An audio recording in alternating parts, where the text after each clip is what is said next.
Ako muna dito. Matog ka dito sa matugan na naman. Hindi man, manok. Ba't na?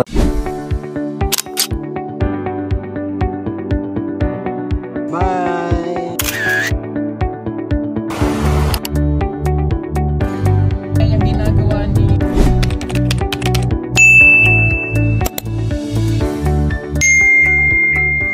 Magandang umaga mga kababayan. Ayan na naman, magmimisyon na naman kami. Nandito kami ngayon sa PB House. Sinundo namin si Sir Paul. At alis po kami papuntang kabundukan na naman po. Samahan niyo po kami ngayong araw sa aming pagmimisyon. So kami lang tatlo ngayon. Si Sir Paul, ako at Sir Ralph ang mamumundo kasi si Madam Yula ay umuwi muna ng Negros. Kaya samahan niyo kami. Tara, let's go!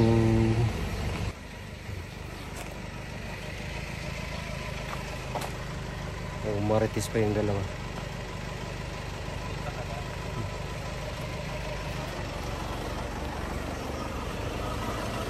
Sila Eder wala pa, hindi pa dumating. So ayan nga mga kababayan, dito na kami ngayon sa misyon.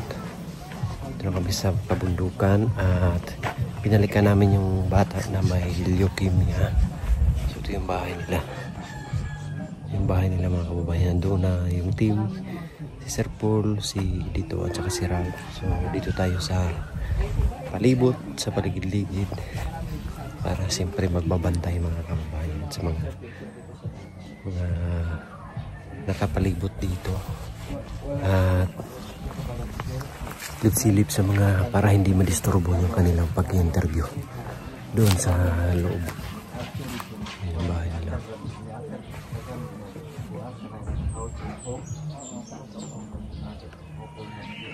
Napakasimple din ang kanilang buhay dito. Ito nyo, yung bahay.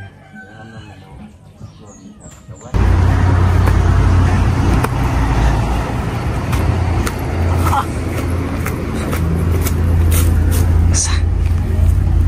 Yung food? Nangyari. Pilayan si brother.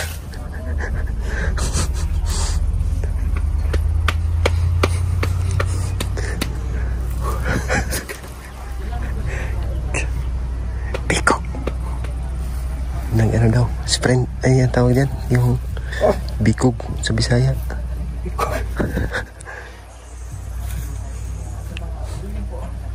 Ganyanin mo yung ano brad, hinlalaki dito. Ganito, ganyan, pataas, paitaas. Yan.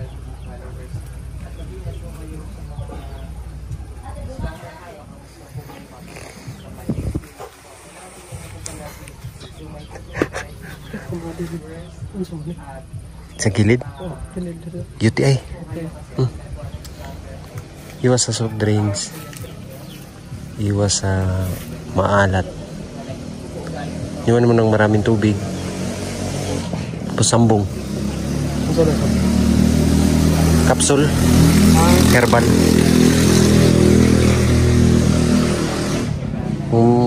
Parang ano, malabas mo yung ano ba? Infection kasi yan sa urinary. UTI yan. Lagi ka ng soft drinks no? Kaya pala. UTI yan, UTI. Wala. Ngayon, soft drinks. Iwas talaga soft drinks. Pwede naman uminom ng soft drinks. Basta sundan mo agad ng marami tubig. Para ma-mix yung hindi epekto sa ating sa dito masakit sa gilid tapos dito.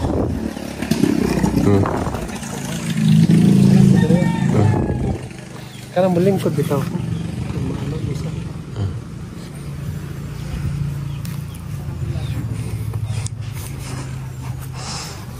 Ako muna dito.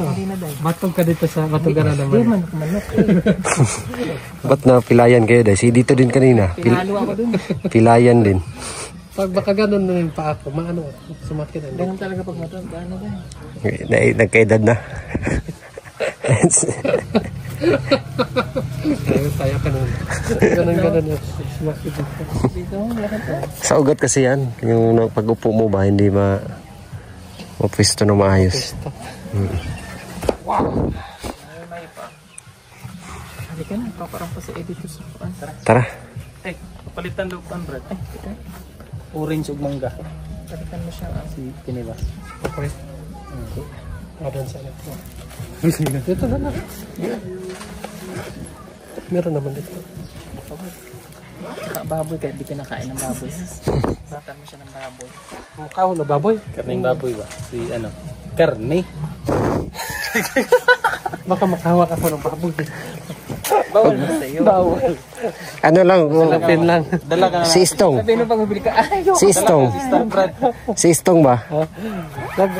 Magsundo sa kanyang asawa. Baka matagal pa ako makuha. Pag hawak mo na yung baboy, sabi, yeah, kadiri. Ito lang sa may silabir. Nakauwi naman si Istong. Oh, Nandiyan naman. Wala po eh. nandyan na. Wala. Balik pa yun. Balik pa to. Ano niya yung asawa niya. Bastos. Tara na. Dito sa inyo, Brad. Mainit dito eh. Magkakape tayo doon. Yung mga kababayan, at kanina ay pinuntahan namin yung batang may sakit. So ngayon naman mga kababayan, nandito kami sa bahay ni Nanay Lorna. Ayan. Bahay ni Nanay Lorna mga kababayan ay iba na yung nakatira kasi dito, yung anak ni Nanay Lorna. Kasi si Nanay Lorna po ay doon na nakatira sa itaas. Doon, sa taas, sa lugar niya ay dito. So, ang pinatira dito ay si Juanita, yung anak ni Nanay Lorna na nasundan ni Nita, si Juanita. Bagong nag-asawa. Ayan, nakikita natin mga kababayan yung bahay ni Nanay Lorna. Nandito, nakikita ko naman na malinis naman yung paligid niya. Nandyan is palitan siguro ng dingding yan. Pwede naman i-repair yan mga kababayan. Takpan lang yan ng plywood para hindi ganyan, hindi butas. Ayan o, klarong-klaro talaga yung butas. So makikita ko naman dito is malinis naman yung bahay. Ayan. So meron pa silang display na hindi tinanggal. Dito yung paggamuto ni Nanay Lorna. Is wala na siya dito. Pasok tayo. Malinis naman po. Damit ng estudyante nandito.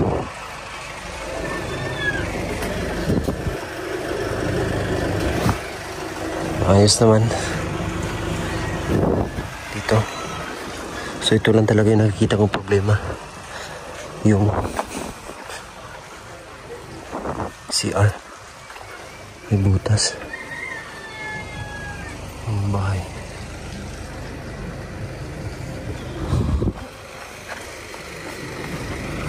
Ayos pa naman.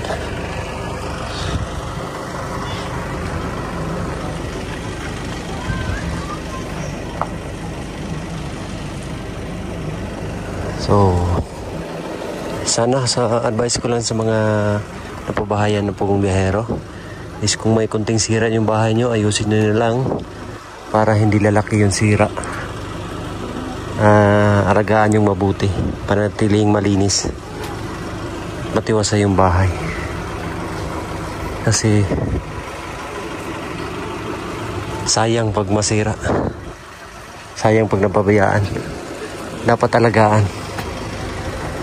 Grabe mga kababayan yung bunga ng niyog dito. Napakaraming bunga. Oh. Daming bunga eh. Mahal pa naman yung kupras ngayon. Doon din oh.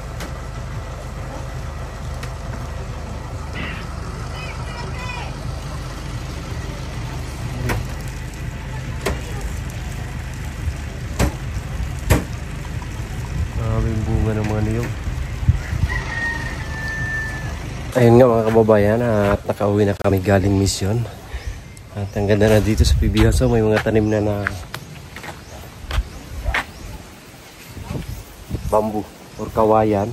Same doon sa Kinamaylin. So maganda to pag naalagaan kasi mga kababayan. Ito yung mga kawayan na tinanim doon sa Kinamaydin. Kaya lang doon sa Kinamaydin ay lumago na masyado. So ang ganda na rito.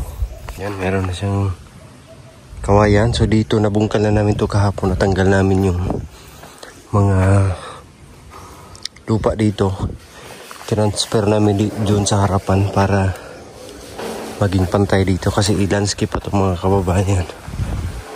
Yung ano dito sa harapan. Yan. At saka tinanggal din namin yung mga puno na saging dito. At ito rin. Kasi pag hindi siya tatanggalin is tutubo lang ulit. Hindi kailangan siya tanggalin para hindi siya tutubo. So ila-landscape to dito. At ang tinapos nila ider ngayon is pintura. Pintura sila dito sa kwarto.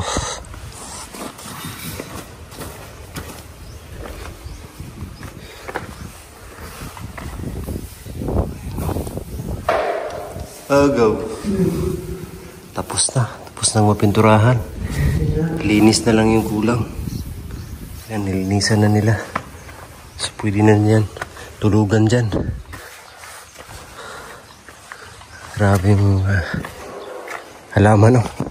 Ang dami pang kawayan na kailangan itanim. Ayan.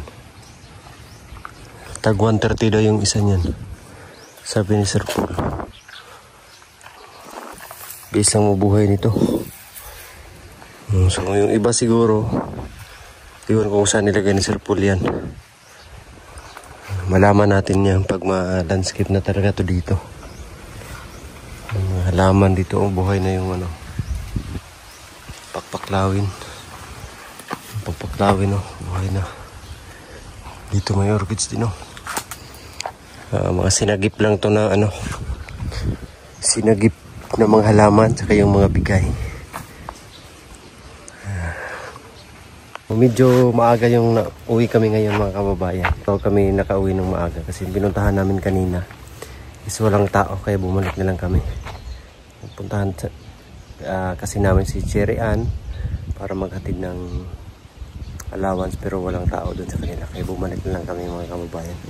So yan, napaaga-aga yung uwi namin.